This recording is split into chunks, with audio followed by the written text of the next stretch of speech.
Saludos, amados hermanos, que el Señor les bendiga a cada uno de ustedes. Quiero decirles que les extrañamos, les amamos y estamos orando porque el Señor les conceda de su misericordia, de su gracia y de su paz para que puedan seguir creciendo en su santificación y estar animados en el Señor durante este tiempo de prueba que estamos viviendo. La semana pasada hablamos con respecto al honor y protección que se le debe de dar a los pastores de la iglesia. A causa de su labor, los pastores deben de ser respetados, deben de ser tenidos en mucha estima y deben también ser remunerados apropiadamente. Ahora bien, esto aplica para los pastores que se conforman al estándar establecido en la palabra de Dios. Cuando estudiamos el capítulo 3 de Primera de Timoteo, vimos cómo debía de ser la conducta y el carácter que los pastores debían de manifestar en su vida. Y solo a modo de recordatorio, quisiera que leyéramos esos requisitos, hermanos, los requisitos bíblicos para poder ser un pastor. Están ahí en Primera de Timoteo, capítulo 3. Y vamos a leer el versículo 2, del versículo 2 al versículo 7. Dice así: pero es necesario que el obispo sea irreprensible, marido de una sola mujer, sobrio, prudente, decoroso, hospedador, apto para enseñar, no dado al vino, no pendenciero, no codicioso de ganancias deshonestas, sino amable, apacible, no avaro, que gobierne bien su casa, que tenga a sus hijos en sujeción con toda honestidad, pues el que no sabe gobernar su propia casa, ¿cómo cuidará de la iglesia de Dios? No un neófito, no sea que envaneciéndose caiga en condenación del diablo. También es necesario que sea de buen testimonio de los de afuera, para que no caiga en descrédito ni en lazo del diablo. Que el pastor cumpla, hermanos, con los requisitos establecidos en este texto es clave para el crecimiento espiritual de la iglesia. Pues la condición de liderazgo en muchos casos acaba siendo la condición del resto de la iglesia.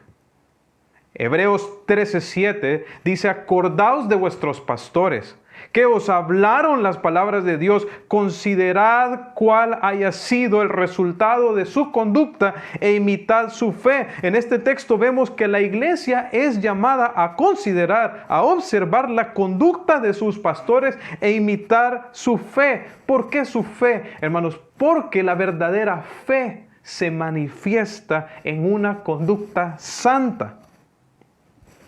La iglesia de Éfeso estaba sufriendo a causa de que se había levantado un pastorado que no se conformaba al estándar bíblico.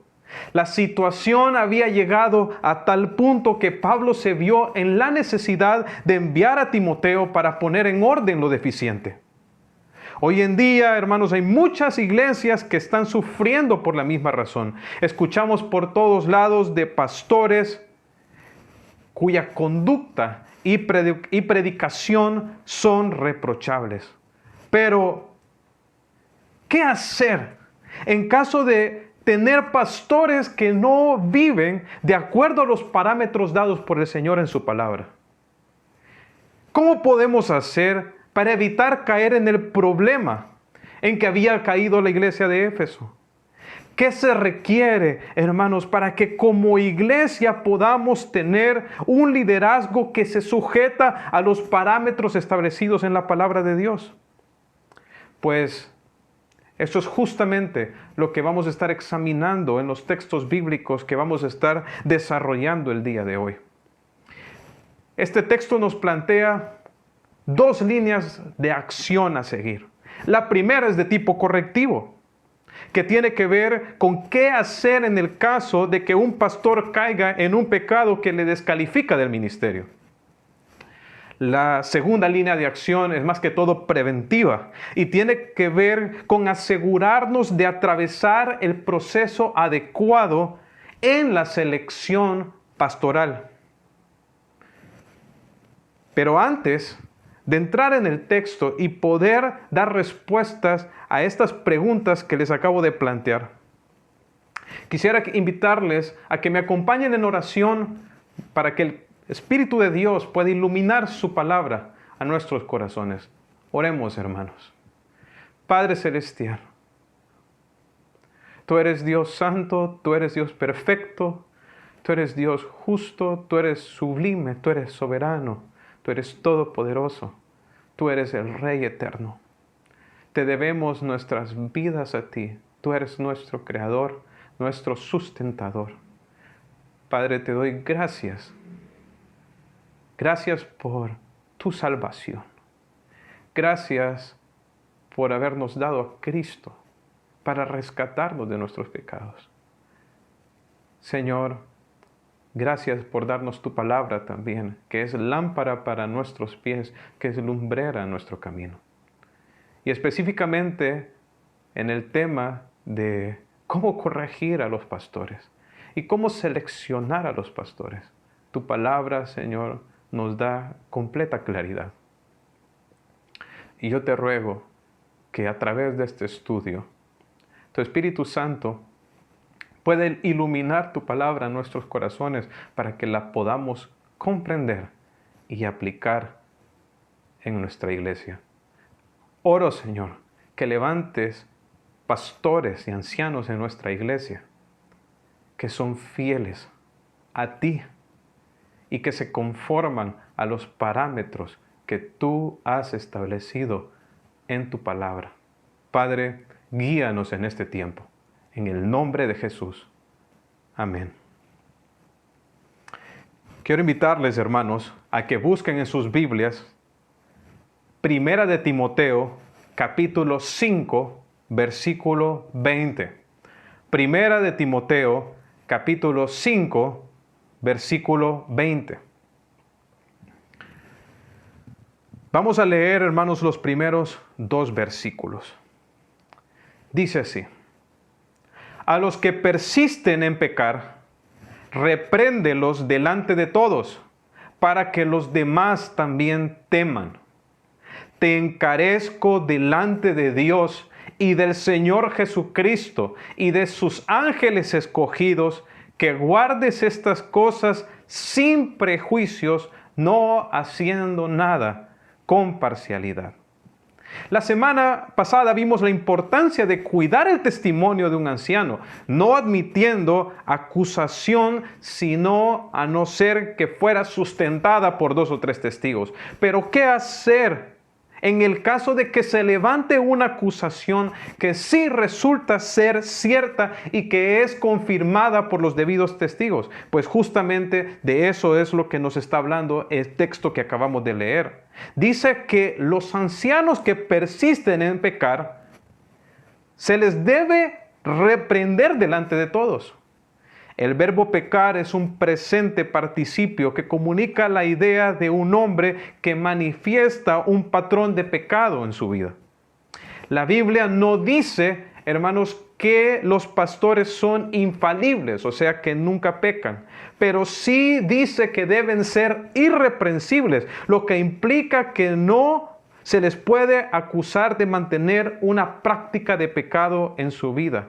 Implica que se mantienen en consistente obediencia a los parámetros definidos en Primera de Timoteo capítulo 3. En el momento en que un pastor abraza una conducta de pecado y es acusado de forma exitosa, debe de ser reprendido, debe de ser expuesto públicamente. Noten aquí que no habla acerca de que el pastor confesó su pecado, sino que fue acusado y su persistencia en el pecado comprobada. En otras palabras, está hablando acerca de un pastor que a causa de su pecado queda descalificado para seguir haciendo el ministerio. En el momento, hermanos, en que un pastor abraza pecado en su vida, no puede seguir en la posición de anciano en la iglesia y debe de ser retirado inmediatamente. Ahora bien, pero no solamente retirado, sino también, según lo que vemos en el texto, debe de ser reprendido públicamente. La palabra reprender incluso se puede traducir como exponer. O sea, lo que vemos, por lo tanto, es que este anciano debe de ser expuesto y su pecado reprendido delante de toda la congregación, a causa de que está en una posición de liderazgo en la iglesia. Las consecuencias por el pecado en la vida de un anciano son mayores. Ahora bien, es posible que ese pastor esté arrepentido. Sin embargo, siempre tiene que ser retirado del pastorado por causa de que no cumple más los requisitos. Y aun que esté arrepentido, siempre tiene que ser expuesto públicamente. Esta parte es bien importante para que la iglesia tenga claridad con respecto a la razón por la cual esta persona no estará ejerciendo más su labor como anciano. Ya sea porque está atravesando un proceso de restauración o porque de pronto en su rebeldía decidió irse de la iglesia. Cuando este proceso de reprensión pública, hermanos, no se lleva a cabo, se le hace un gran daño a la iglesia. Cuando se saca a un pastor por la puerta de atrás y se oculta de la iglesia las razones por las cuales fue destituido como anciano, esto produce mucha confusión y en muchos casos resentimiento y desconfianza con el resto del liderazgo de la iglesia.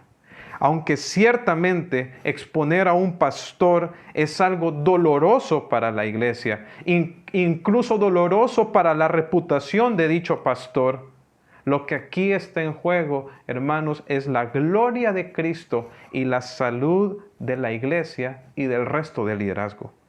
Noten lo que dice en la última parte del versículo. Dice, para que los demás también teman. ¿Quiénes son los demás? Son los demás pastores. ¿Qué va a pasar con ellos? Van a temer. ¿Temer qué, hermanos? Temer pecar contra el Señor. Ahora, ¿es esto correcto? ¿Debemos nosotros temer a Dios? ¿Debemos de temer pecar contra el Señor? Por supuesto que sí, hermanos. Hay un temor saludable que todos debemos de tener y que es fundamental para nuestra santificación. En 2 de Corintios capítulo 7, versículo 1, dice el apóstol Pablo, así que, amados, dice, puesto que tenemos tales promesas, limpiémonos de toda contaminación de carne y de espíritu, perfeccionando la santidad en el temor de Dios.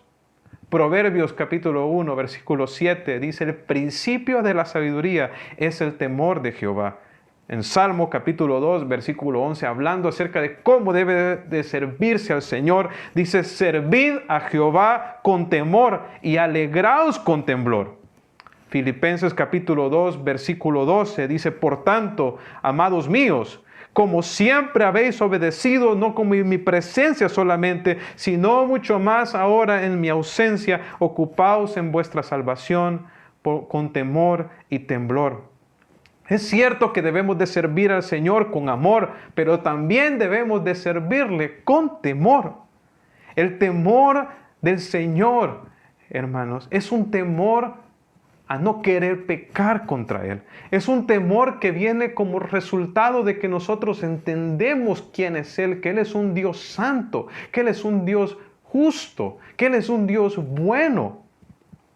En 2 de Crónicas, capítulo 19, versículo 7, dice, sea pues con vosotros el temor de Jehová. Mirad lo que hacéis, dice, porque con Jehová nuestro Dios no hay injusticia, ni acepción de personas, ni admisión de cohecho. Si yo entiendo quién es Dios, hermanos, que Él es santo, que Él es justo, que Él odia y juzga el pecado, ¿qué voy a hacer? ¿Ir a cometerlo? Por supuesto que no. Por supuesto que no. Proverbios 16:6 dice en su segunda parte: con el temor de Jehová los hombres se apartan del mal. Uno de nuestros serios problemas teológicos hoy en día, hermanos, es que pensamos que la misericordia y la gracia de Dios son un permiso para pecar sin consecuencias. Pero al contrario de eso, el pecado, hermanos, siempre va a ser juzgado y disciplinado por el Señor. De hecho, hermanos, Dios en su gracia obra en nosotros para llevarnos a crecer en la santidad. Por lo tanto, cuando somos disciplinados y quebrantados por el Señor, por nuestro pecado, es un acto de gracia, es un acto de su misericordia. En ningún momento la gracia de Dios o la misericordia de Dios es una excusa para que nosotros pequemos. Si nosotros, hermanos, nos rebelamos contra el Señor como sus hijos, por causa de que Él nos ama, nos va a disciplinar. Si un pastor, hermano, se rebela contra el Señor, será disciplinado de acuerdo al grado de responsabilidad que se le ha otorgado. Deberá de ser públicamente confrontado y expuesto. Y esa disciplina, hermanos, será una advertencia para el resto de los pastores, para que ellos también busquen al Señor en su vida y se guarden, tanto en su vida como en su doctrina. Eso va a hacer de que ellos teman y que tengan en su vida ese temor saludable que Dios quiere que tengan. Ese temor que los lleva a apartarse del mal, que los lleva a alejarse del pecado. Ahora bien, esta tarea de confrontar un pastor y de exponerlo públicamente, ciertamente no iba a ser algo fácil para Timoteo. De hecho, no creo que sea algo fácil, hermanos, para ningún pastor. Pablo comprendía las dificultades y los desafíos a los que se enfrentaría Timoteo al hacer esto, y es por ello que le hace un llamado solemne en el versículo 21. Leámoslo de nuevo. Dice el apóstol Pablo: te encarezco delante de Dios y del Señor Jesucristo y de sus ángeles escogidos, que guardes estas cosas sin prejuicios, no haciendo nada con parcialidad. Pablo está instruyendo a Timoteo en cuanto a dos cosas de las cuales él se debe guardar, o mejor dicho, que se debe cuidar de no hacer al exponer a un pastor. La primera es actuar prejuiciado y la segunda es actuar con parcialidad. Sin embargo, antes de ver cada una de esas dos, quiero que observemos la magnitud de la responsabilidad que Pablo le está dando a Timoteo. La palabra encarezco comunica la idea de algo que se está haciendo de manera seria, de manera formal y de manera solemne. Al decirle Pablo a Timoteo aquellas cosas que él debe evitar, lo hace de una manera seria. Pero aparte de esto, él le presenta este mandato a Timoteo, o esta solicitud, delante de testigos. Y noten quiénes son los testigos. ¿Quiénes son las personas a las que Pablo llama como testigos de esta solicitud que le está haciendo a Timoteo? Dice: Dios Padre, el Señor Jesucristo y sus ángeles escogidos. Por supuesto, esos son los ángeles que no siguieron a Satanás, los ángeles que sirven a Cristo. Entonces Pablo le está diciendo a Timoteo que en esta solicitud que le está haciendo, está presentando o está poniendo al Señor Jesucristo, al Padre de gloria y a todos los ángeles que le adoran como testigos. ¿Y qué es lo que está tratando de comunicarle Pablo a Timoteo? Que su preocupación principal a la hora de confrontar o de exponer un anciano que ha pecado, que se ha descalificado para el ministerio, debe de ser que el Señor es testigo. El Señor, Dios, está viendo. Él no solo está siendo testigo de que Pablo le está haciendo esta solicitud a Timoteo. El Señor también será el testigo de que Él cumpla, de que Él obedezca este mandato. Es fácil, hermanos, que al encontrarse en la situación de exponer públicamente a un pastor, que la mirada se ponga en el hombre y no el Señor. Es fácil que uno se deje llevar por los sentimientos de uno o por los sentimientos de los demás.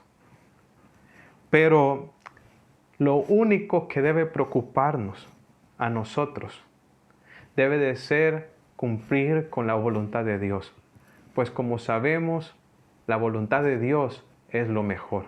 De pronto a nosotros nos puede parecer duro o insensible, pero Dios sabe lo que es mejor para la vida de la persona que pecó, para la iglesia y para el resto de pastores y el resto del liderazgo de la iglesia. Ahora pensemos un poco en las dos cosas que Pablo le dice a Timoteo que debe evitar. Lo primero es actuar con prejuicios. Un prejuicio, hermanos, es una idea preconcebida que se tiene con respecto a una persona. Timoteo no debía llevar a cabo la reprensión pública de un anciano por el simple hecho de que no le caía bien o que desde antes ya él en su corazón lo había sentenciado como un malhechor. Ni tampoco debía hacerlo con parcialidad. En otras palabras, dando preferencia a uno sobre otro. Es fácil de pronto poder sacar a un pastor con el cual uno no tiene una buena relación o que la gente no lo quiere. Pero por otro lado, puede ser fácil también retener a un pastor que es tu amigo, con el cual tu familia tiene una buena relación y que es muy querido en la iglesia. Ahora, ninguna de estas cosas debe de alterar la determinación de confrontar públicamente a un anciano cuando él ha pecado. Esta reprensión, hermanos, debe de hacerse con integridad, no por preferencias o percepciones personales. Se debe de actuar con equidad y de manera pareja para con todos. A los que persisten en pecar, repréndelos delante de todos. Ahora bien, esto que acabamos de ver es el aspecto correctivo. Es qué hacer cuando un pastor cae en un pecado que le descalifica del ministerio. Ahora, los siguientes principios que vamos a ver son preventivos. Nos describen el proceso que se debe de llevar a cabo para la selección de un anciano. Acompáñenme a leer, por lo tanto, hermanos, Primera de Timoteo, capítulo 5, versículo 22. Y vamos a leer del versículo 22 al versículo 25. Dice así: no impongas, dice, con ligereza las manos a ninguno, ni participes en pecados ajenos. Consérvate puro. Ya no bebas agua, sino usa un poco de vino por causa de tu estómago y de tus frecuentes enfermedades. Los pecados de algunos hombres se hacen patentes antes de que ellos vengan a juicio, mas a otros se les descubren después. Asimismo, se hacen manifiestas las buenas obras, y las que son de otra manera no pueden permanecer ocultas. Esta sección comienza con Pablo dándole un mandato a Timoteo con respecto a no imponer las manos con ligereza a ninguno. Pero, ¿de qué se trata esto de imponer manos? A lo largo de la Biblia, hermanos, el imponer manos se ha utilizado de muchas maneras y para diferentes propósitos. Pero hay un propósito particular que quiero señalar y que creo que es el que se ajusta exactamente a lo que Pablo le está tratando de comunicar a Timoteo en este texto. En Números capítulo 8, Cuando Dios le da las instrucciones a Moisés sobre los levitas, los cuales servirían a tiempo completo en el ministerio del tabernáculo, el Señor le dice lo siguiente en el versículo 10 de Números capítulo 8. Dice, y cuando hayas acercado a los levitas delante de Jehová, pondrán los hijos de Israel sus manos sobre los levitas y ofrecerá a Aarón los levitas delante de Jehová en ofrenda de los hijos de Israel y servirán en el ministerio de Jehová. Si notan, los israelitas debían de imponer manos sobre los levitas como señal de que eran hombres que Dios había escogido para estar dedicados al 100% para el ministerio. Ahora, de la misma manera o de una manera similar, el Señor instruyó a Moisés a imponer manos sobre Josué, quien de allí en adelante llevaría adelante la dirección y el liderazgo de la nación de Israel. Eso está en Números capítulo 27, versículo 18. Y Jehová dijo a Moisés, toma a Josué, hijo de Nun, varón en el cual hay espíritu, y pondrás tu mano sobre él, y lo pondrás delante del sacerdote Eleazar y delante de la congregación, y le darás el cargo en presencia de ellos. Entonces vemos que en estos casos la imposición de manos era un reconocimiento público del inicio de un ministerio de liderazgo en el pueblo de Dios. En el Nuevo Testamento vemos cómo la misma práctica fue usada por los líderes de la iglesia para reconocer a personas que Dios estaba levantando para un ministerio particular en el cuerpo de Cristo. Por ejemplo, en Hechos capítulo 6, versículo 6, vemos cómo se les impone manos a aquellos 7 hombres que servirían al lado de los apóstoles en el cuidado de las viudas. En Hechos capítulo 13, versículo 2, vemos cómo se le impone manos a Pablo y a Bernabé como una comisión formal cuando fueron enviados para llevar el evangelio. Lo mismo ocurrió cuando se encomendó a Timoteo al ministerio, como vimos en Primera de Timoteo capítulo 4, versículo 14, donde Pablo le dijo, no descuides el don que hay en ti. Dice que te fue dado mediante profecía, con la imposición de las manos del presbiterio. Vemos que Timoteo recibió una comisión formal para el ministerio por parte del cuerpo de ancianos, y eso se dio por medio de la imposición de manos. Esta imposición de manos, hermanos, es lo que nosotros también llamamos como ordenación. Entonces, la idea de imponer manos, por lo tanto, no es como un acto místico de transferencia de poder hacia la persona sobre la cual se está imponiendo manos. En ninguna manera, hermanos. Es más bien en el sentido de que se está reconociendo públicamente, formalmente, que esta persona está lista para el ministerio, que la persona está calificada, que reúne los requisitos bíblicos. Ahora, ¿qué es lo que le está diciendo Pablo a Timoteo entonces en este pasaje? Le está diciendo que no imponga manos. En otras palabras, que no reconozca como anciano, como una autoridad en la iglesia, a una persona a la ligera. ¿Qué implicaba eso? Que Timoteo debía de tomarse su tiempo, que la selección de un anciano no debería de hacerse de una manera apresurada, sino que requiere mucha oración, requiere calma y requiere la debida examinación. Es necesario, hermanos, que a la hora de seleccionar un anciano, de imponer manos, de reconocer a una persona como un pastor, como un anciano de la iglesia, nos demos el tiempo para examinar que realmente está calificado, que realmente cumple con los requisitos que establece la palabra de Dios. Es importante ver a su familia, dar tiempo para poder ver cómo es su matrimonio, cómo trata y cómo está criando a sus hijos. Es importante ver su carácter que es un hombre controlado, que es prudente, que es amoroso, que es amable, que es humilde, que no es conflictivo ni tampoco divisivo. Es necesario ver cómo usa el dinero también, que no es un hombre avaro, ni es un hombre deshonesto, ni es un hombre que usa la iglesia como un instrumento para obtener ganancia.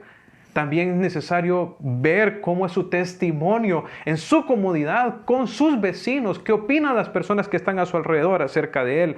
Este paso, hermanos, en la selección de un anciano es bien importante. Si no se hace así, uno puede incurrir en un grave error que no solo va a manchar a esa persona que a la cual se le impuso las manos como anciano, sino que va a manchar al resto del liderazgo de la iglesia. Y bueno, ¿y por qué digo eso? Porque miren lo que el apóstol Pablo le dice a Timoteo. Dice, ni participes en pecados ajenos, consérvate puro. ¿Qué significa esto de no participar de pecados ajenos? Significa que si Timoteo ordenaba o reconocía como un anciano a un hombre a la ligera, apresuradamente, sin el debido tiempo de examinación, él acabaría siendo responsable también por todos los pecados en que esa persona incurriera, y él también llevaría culpa por todo el daño que ese hombre hiciera.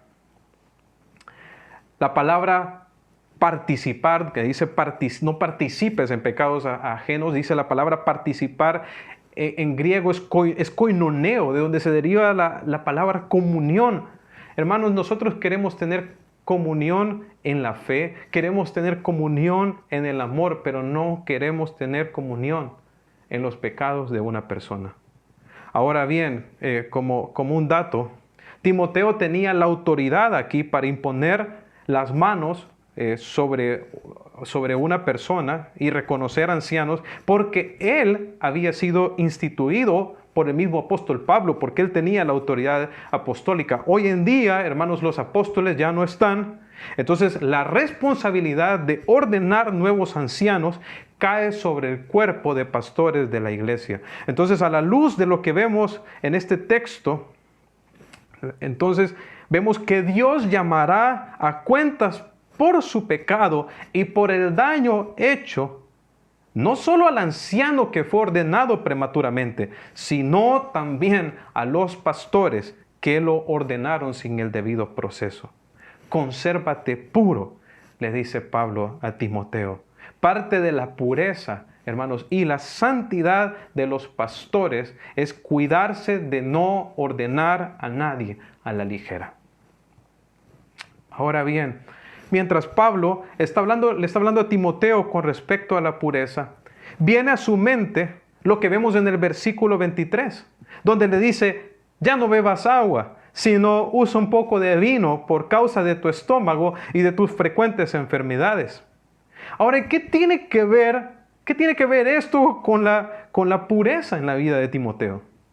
Pues seguro que al tocar el tema de la pureza, Pablo recordó un aspecto en que él necesitaba corregir a Timoteo. Este aspecto era para ayudarle a él a diferenciar entre lo que es el cuidado de su salud y lo que es la santidad. Timoteo, de pronto consciente de los requisitos para ser un pastor, y que uno de los requisitos es no ser dado al vino, había decidido abstenerse completamente de tomarlo. Ahora bien, esto le trajo serios problemas de salud a Timoteo, puesto que la calidad del agua en este tiempo no era muy buena.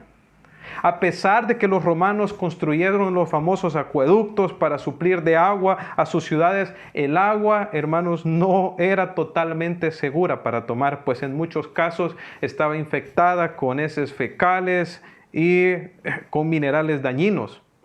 Esto hacía común que hubieran brotes de cólera, de disentería e incluso de tifoidea en las ciudades. De hecho, los historiadores Han calculado que al menos el 50% de los niños menores de 10 años morían por enfermedades relacionadas con la contaminación del agua. Timoteo había experimentado de primera mano la contaminación del agua, pues dice que padecía de recurrentes enfermedades del estómago. Por otro lado, el vino, hermanos, que Timoteo había decidido no probar, tenía propiedades medicinales que eran conocidas en aquel tiempo. Hipócrates, ¿verdad? Plinio, Plutarco y otros hablan acerca de los beneficios medicinales del vino. Incluso hoy en día es bien sabido que el vino tiene propiedades medicinales en el hecho que fortalece la flora intestinal y que también aporta muchos antioxidantes al organismo. En fin, lo que Pablo está aconsejando a Timoteo es a que cuidara su salud y que su anhelo por la santidad no debía de llevarlo al extremo donde él descuidara su salud. La santidad, hermanos, no nos lleva a maltratar nuestro cuerpo como muchos monjes ascetas lo hicieron, incluso lo hacen el día de hoy. Ahora bien, muchos han tratado de utilizar este texto para justificar la borrachera o ser un bebedor social, pero eso no es lo que el texto está diciendo y eso es interpretarlo de una manera errónea. El sentido en el tiempo moderno, o si queremos ponerlo así, sería como cuando nosotros vamos a la farmacia y compramos un antigripal. Sabemos que generalmente los antigripales contienen alcohol. Entonces nosotros no vamos a comprar un antigripal para emborracharnos.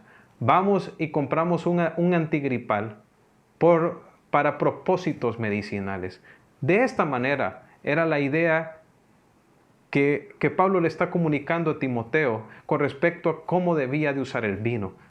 Más que todo para propósitos medicinales. Ahora, luego de hacer este paréntesis, Pablo retoma la parte del proceso de la selección de los ancianos. En el versículo 24 y 25, Pablo expande la idea de no imponer a la ligera las manos sobre un hombre. Dice primera de Timoteo, capítulo 5, versículo 24, dice, los pecados de algunos hombres se hacen patentes antes de que ellos vengan a juicio, mas a otros se les descubren después. Asimismo, se hacen manifiestas las buenas obras y las que son de otra manera no pueden permanecer ocultas. ¿Y qué es lo que le está tratando de decir aquí? Bueno, lo primero que le está diciendo es que los pecados de algunos hombres son evidentes. O sea, son obvios. Oh, hermanos, todo mundo se da cuenta. Todo mundo se da cuenta. Sin embargo, hay pecados que se manifiestan luego de atravesar un juicio. ¿Pero de qué juicio está hablando aquí, hermanos? Ciertamente no está hablando acerca del juicio final. No es que nos vamos a dar cuenta si un hombre está capacitado, calificado para el ministerio una vez que Cristo venga. Hermanos, por supuesto que no está hablando acerca de ese juicio. Está hablando con respecto al juicio de examinación, al proceso de examinación de si una persona está calificada para ser un anciano. Hay hombres a los cuales cuando uno mira su carácter, mira su vida, claramente uno puede ver que no están listos. Sin embargo, hay otros hombres que van a parecer de pronto a primera vista que sí están capacitados, pero al atravesar el proceso de examinación, va a ser manifiesto que todavía no están listos. Sus pecados, sus luchas, que claramente van a manifestar que él todavía no está en ese punto. Ahora, por otro lado, hermanos, lo mismo es cierto en el caso opuesto. Hay hombres cuyas buenas obras, cuyo carácter, cuya vida de obediencia a la palabra de Dios, cuyo testimonio de fidelidad a Dios es completamente evidente. O sea, son personas, hermanos, que es fácil, que es tan visible, que es tan manifiesto que son hombres espirituales, que son hombres piadosos, que son hombres entregados. Y por otro lado, hay hombres que a simple vista van a parecer como que de pronto no están calificados, pero sin embargo, al atravesar el proceso de examinación, se va a manifestar que realmente están aptos. En conclusión, hermanos, con un apropiado y cuidadoso proceso de selección de pastores, donde nosotros oramos, nos tomamos el tiempo apropiado, donde somos cuidadosos en examinar que la persona está calificada, entonces tendremos pastores, hermanos, que realmente se conforman a los parámetros establecidos en la palabra de Dios. Esto va a ser de gran beneficio para la iglesia, para su crecimiento espiritual y principalmente, hermanos, para la gloria de Cristo. ¿Cuánto daño hace para el testimonio de la iglesia y el testimonio de Cristo pastores que no viven de acuerdo a los parámetros establecidos en la palabra de Dios? Hermanos, que el Señor nos ayude a poder aplicar estos principios como iglesia. Oremos. Señor Padre Celestial, te doy gracias por tu palabra. Gracias por darnos claridad, Señor, con respecto a cómo tener un liderazgo saludable, un liderazgo que se conforma a los principios establecidos en tu palabra. Señor, te ruego que levantes muchos hombres así en nuestra iglesia, hombres calificados, hombres santos, hombres útiles, hombres que viven de acuerdo al llamado, Señor, al llamado que tú haces, Señor, a los pastores, tanto en cuanto a la conducta que deben de vivir, pero también a la doctrina que deben enseñar. Padre, guarda nuestra iglesia, protégela, Señor, protégela concediéndonos ancianos que te honran, pastores que te aman de verdad, Señor, y líbranos de no imponer manos a la ligera sobre ninguno. Y que si en algún momento, Señor, un pastor se descalifica, cae en pecado, danos el coraje, el valor para poder obedecer lo que dice tu palabra y reprenderlo, exponerlo públicamente sin ningún tipo de prejuicio o parcialidad. Ayúdanos, Señor, en el nombre de Jesús. Amén. Que el Señor les bendiga, hermanos.